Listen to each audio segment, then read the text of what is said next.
Hey, what's up, allies? Taylor here with Iron Allies Fitness. So for today, I want to go over my top 8 favorite exercises to master if you want to lose more fat, build more muscle, or do a little bit of both, okay? So science shows that these are going to be the major benefits of performing these exercises. So the first, let's go through the exercises. You've got the deadlift, okay? You've got the squat, bench press, overhead press, pull-ups, push-ups, lunges, and a plank. Now, like some of you might be thinking, okay, there's some exercises missing from here that should be on there. I don't really want to get into a debate about like what should or shouldn't be on this list. Let me show you why I think these are the best ones based off of my near decade of training experience. So, first of all of these exercises are going to activate the maximum amount of muscle groups, okay? And the reason why that would be beneficial is because you get the best bang for your buck. So, I mean, no one wants to be in the gym excessive amount of time when you've got other commitments in your life, unless truly you really just enjoy being in the gym for hours on end, which I would say is probably not most of you, even though there are people out there that like to do that. So by getting the most muscle groups activated, you're being more efficient, okay? You're also, because you're doing compound movements, which a compound movement means multiple joints are involved in one movement rather than doing a bunch of isolation exercises. But by doing compound movements, you get more of those muscle groups activated. And so as a result, you can actually lift heavier weights or have higher maximum weight lifting potential on those exercises. So why would that be beneficial? Well, the benefit to that is you're going to get an increased metabolic response. And that's a fancy way of saying the more muscles that you recruit, the more tissue is going to be broken down, which means because of how much weight you're able to lift, because you're able to recruit more muscles. And thus, you're going to be burning more calories, okay? And so you can see that that's one of the benefits here, but it's going to increase your lean muscle mass over time as well, whether that's density or size, depending on your goals. We can actually kind of control that a little bit, especially with diet. So increased metabolic response, we're getting more muscle mass developed, or at least more muscle density. That means you're going to be able to burn more calories over time. So you can actually leverage this for your fat loss goals.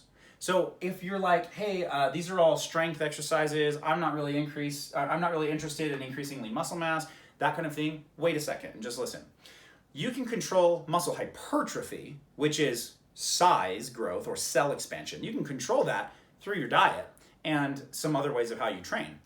But if you're looking to increase your metabolism and leverage that for better fat loss, which I think probably most of you watching this are, you need muscle mass to do that, and it makes it so much easier to lose fat. So you want to focus on these for that reason, because even if you're not increasing muscle size, you do want better muscle performance and more calorie burn from that muscle. Okay, so moving on, I mean, that's really like the bulk of why these exercises are most important, is because they're efficient, you get the most muscle groups recruited, and you're going to burn more calories over time. It also helps with your posture. If you do these exercises properly, it will actually help your posture overall. And I know a lot of you guys are probably working desk jobs or somewhat sedentary jobs, or you're looking at a computer screen, or your head's down all the time, or you've got these shoulders that are protracting forward, that kind of thing. These will help with your posture, especially my favorite, which I do think is number 1, which would be the deadlift, okay? Then, also, all of these exercises engage your core muscles. And I know that core is something that's thrown around a lot.